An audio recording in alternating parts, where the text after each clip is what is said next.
Good afternoon, everybody, and welcome to Behind the Breath, the podcast where we dive deep into the lives and the lessons of today's respiratory care leaders. I'm your host, Monique Kimmel. I'm Vice President of Membership and Customer Care at the AARC. And today we have a truly inspiring episode on something that can shape careers and shape and change lives, and that's mentorship. Joining us today is Maria Madden, respiratory care educator at the University of Maryland Medical Center. With more than 30 years of experience, Maria has built a career around education and advocacy and empowering the next generation of respiratory therapists. In this episode, Maria is going to share how mentorship has fueled her success and how building meaningful professional relationships early on can make a lot of the difference. So let's get started. Maria, thank you so much for joining us today. We really appreciate it. Oh, thanks for inviting me. This is awesome. One of the things that I try to start with, because I find it so fascinating, and I think the listeners like to hear that too, is what inspired you to become a respiratory therapist? What is your story? How did you get into the field? So I was working as a PT tech. I was interested in going to PT school. I got accepted, but I was also volunteering in a NICU holding babies, holding infants. And that's where I met a respiratory therapist. And I was just really impressed with everything that she was doing, her specialty. And I wanted to get more involved in the ICU. I was kind of bored as a PT, what I was seeing in physical therapy. So I decided to enroll into respiratory school. Yes, it's very hard to believe that I've been doing this. You said 3 decades. Yes, for a very long time. Well, always great to hear how people get into the profession. And across those 3 decades, if you have to look back and think about it, how has your role evolved from when you first started to now meandering through so many different areas and now being an educator, being at bedside? How has your role evolved over the years? So I started in the early 1990s, and I worked as a respiratory student where we didn't even need a license yet. So it was really interesting. I was able to start at a really young age. And what I've seen in a lot of things were like, this is how we do it here. And you would hear that at different facilities. Well, it's really changes how are we doing things now. It's really more focused on evidence-based medicine.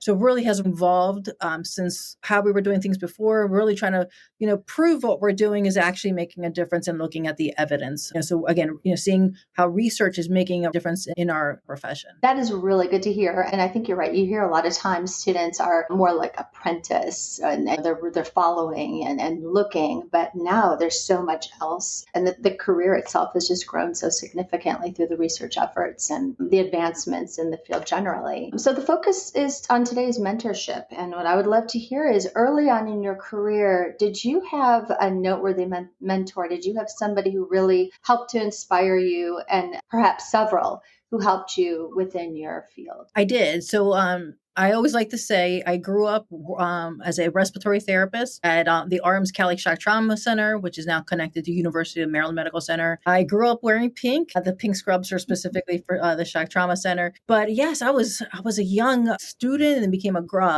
new grad, jumped right into working with trauma patients, had an awesome preceptor. His name was Jeff Fleer. He could see that, I'm young and, I was back in the day, I was very soft-spoken, scared to speak up, but I was always very interested in making a difference. He really helped mentor me, all of his experience as a new grad, but even through my career has really helped me. I would say I have held other great mentors, and not all your mentors have to be in your own profession. I have an awesome physician, nursing mentors. I got involved early on with Dr. Peter Habashi, has really helped me with my education, really got me into research because I always wanted to know the whys. Why are we doing this? And again, research helps answer those questions. So great mentors in my own profession, in our own profession, and then in physicians, nursing. They've all really made a difference. That's a really good point, Maria. A lot of times we hear that from people. It's not just we're not we're not singularly pursuing RT's profession. I mean, you have the professional care team, and there's such a reliance on the roles that everybody has to play in the care of the patient. So thanks for mentioning that. I'm sure you're in a position now, having been throughout so many different phases of your career where you're mentoring others. What are some qualities that you look for in others that you are, what strikes you, and what do you see in somebody when you're looking, when you have that mentee? What are some of the things that sort of, I guess, move you in one direction or another throughout the relationship? So I'm looking first to see, what is their goal? What do they want to do in their career, and see, how I can help them, advance in that way. But also, I love when I see new grads, especially, and not that I've only mentored new grads, but depending, if they want to focus on research, education, what their topic is. But I love, as we were just talking about, seeing therapists that are like hungry for knowledge and feeding them that knowledge to help them clinically at bedside, becoming the best expert in whatever focus they want to do, adults, peds, or neonates. When you're looking at some of those mentees and you're seeing sort of that potential in them, at what point do you know when they are ready to grow? How do you help to facilitate that? Yes, again, sometimes maybe having a sit down conversation, if we want to kind of make it a little bit more formal. It could be, a lot of them are very, very informal, looking to see what they want to do. Especially, they're ready once, their focus as new grads is focusing, being able to handle the workloads, their tasks, the basic respiratory care. When they start looking at, okay, what can I do to make a difference? How can I improve outcomes? Then I know they're ready for the next level. What can we do to make a difference with our patients? And there's a lot we do make a difference. So that's one thing I'm looking for. Again, ones that are also open-minded, they're able to accept feedback. You got to provide feedback to help them, grow. Some of it, it's, constructive feedback, and them willing to accept that. Seeing them, again, having that curiosity, having them also being accountable, for anything you're suggesting that they're taking it on their own to actually do it, being proactive. What are some of the tools or habits or framework that you use when you're guiding your mentees? What do you rely on to help them? So some things I look at first is looking at, especially if we're in the hospital, their clinical expertise. Once we get through the basics, start thinking about advanced credentials. Going back to school is very helpful. I went back for my my master's, and again, that empowered me. Knowledge is power.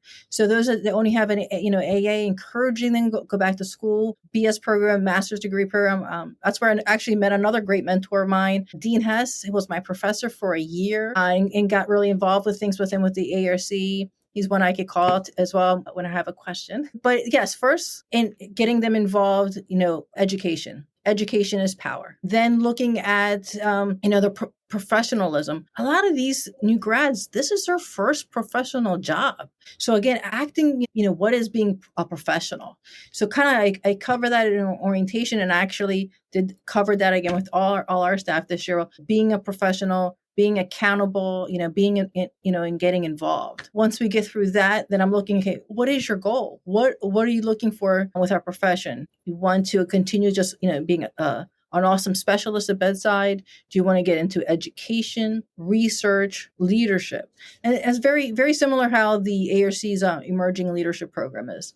Once a therapist is well established, then a young therapist branching out into those three categories. I think that's a great point. I mean, both the soft skills that are needed, because you're right. I mean, this is not just the clinical, obviously, is crucial, but also it's the soft skills. And often those soft skills and mastering those soft skills can really help to provide some leadership opportunities, both in the hospitals, just on within the profession itself, but also for anybody who wants to get involved more in the association, in your state societies, or in the national organization. All of those those soft skills, in addition to the knowledge, is going to be so important. What are some challenges? You've seen over the years, I'm sure, a different set of mentees and different crop, if you will, of students coming through and new grads. What are some of the challenges that RTs and those coming through the ranks right now are facing that maybe weren't prevalent some years ago?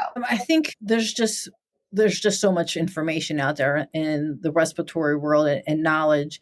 And especially in larger medical centers, working in so many different, having so many different ICUs is challenging. I think as new grads come into facilities, we are starting also providing a mentor for them, a mentorship program. So pairing them up with a senior therapist to help them. Because a lot of them, talking to a few of them this past week, they said, it's intimidating when you first come in. You're scared to ask a question. You don't want to look dumb. And I always tell them there's never a dumb question when it comes to patient care.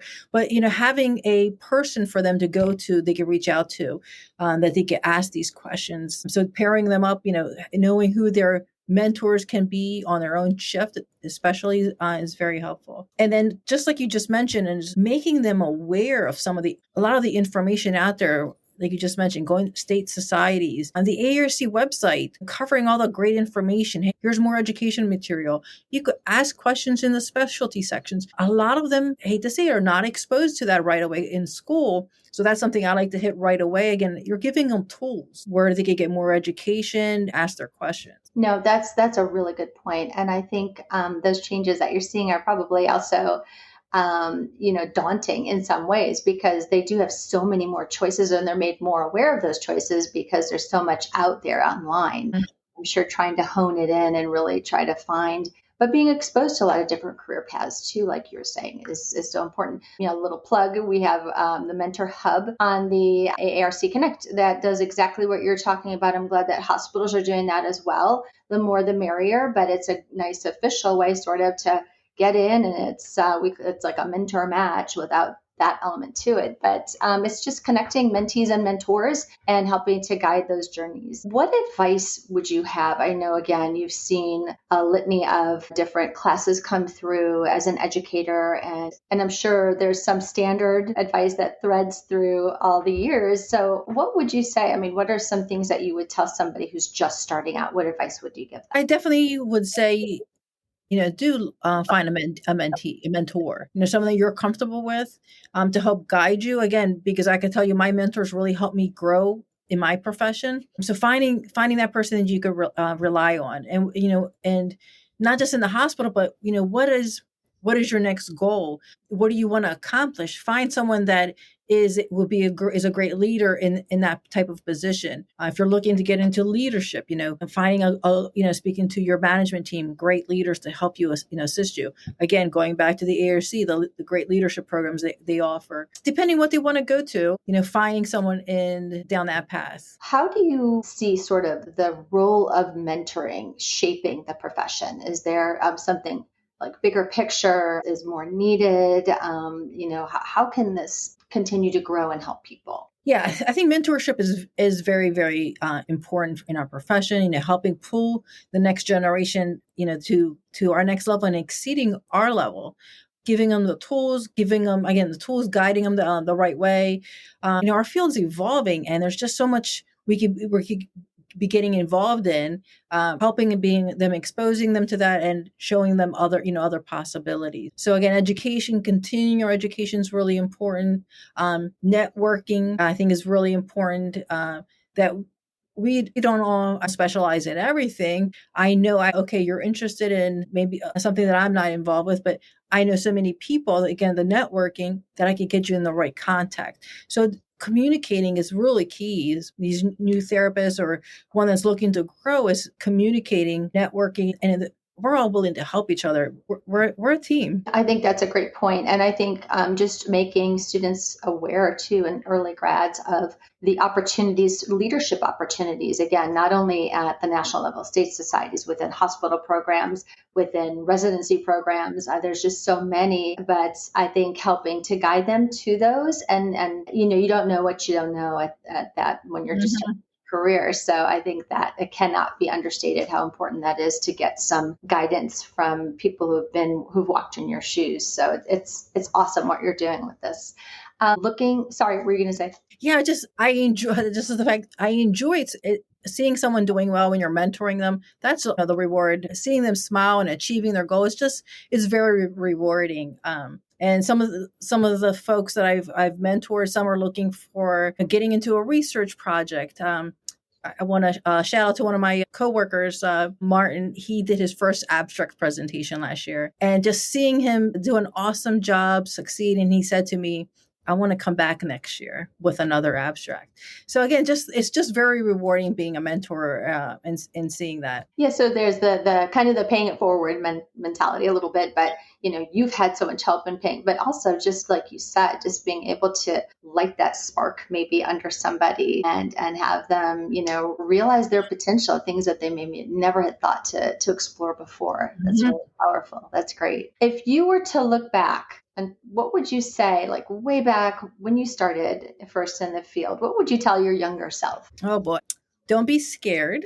Because definitely when I started, it was scary. It was intimidating. And one thing I tell my new hires, the same thing: don't be scared and intimidated. You're coming out of school with the latest up to date information, so you're full of knowledge. Maybe not where all the current therapists are. So please speak up with what you know. So like, again, when I do certain projects, I'll pull a new grad in for that reason. So don't be scared. Don't be intimidated. Get involved in things that may be scary. Like when I did my first external transport, scary as anything, sweating. We should have done it earlier because it feels like an awesome accomplishment. Don't try to just do everything right. Always, ask those questions too. I think, be curious, ask the questions, why are we doing it this way?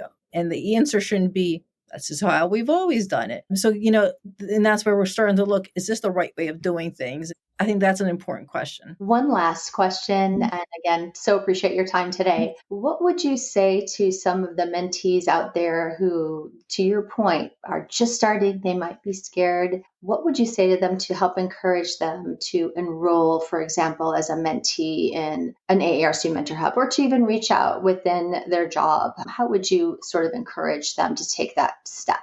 I would definitely do it. It's only going to help you. I mean, all of those are volunteering to be mentors. We want to do it. We want to help each other. We want each other to grow. Look for, a mentorship might not have all the answers, but again, they can help you get the answers and help you get to what your goal is. The key is, a mentor is someone is showing up and wants to be there for you. So I think it's a win-win situation when you're signing up and looking for a mentor. Thank you so much, Maria. That's it for today's episode of Behind the Breath. And again, a huge thank you to Maria Madden for not only sharing her experience, but her passion for lifting others up through mentorship. If you're a new student or a new professional, even a seasoned therapist, we hope that you're walking away with a new perspective on how mentorship can shape your journey and how you can be a part also of shaping someone else's, just as Maria's done. Be sure to follow us and tune in for more stories that will keep you inspired and informed and connected to the world of respiratory care. Our next Behind the Breath podcast is going to be taking place on Tuesday, July 22nd, same time, 2 p.m. EST. And it's going to feature a day in the life of a military RT, a little bit of a different take. And just a quick reminder that today's podcast will be available on the AARC website podcast page very soon. So until next time, thanks again, Maria. Take care. And everybody keep breathing easy.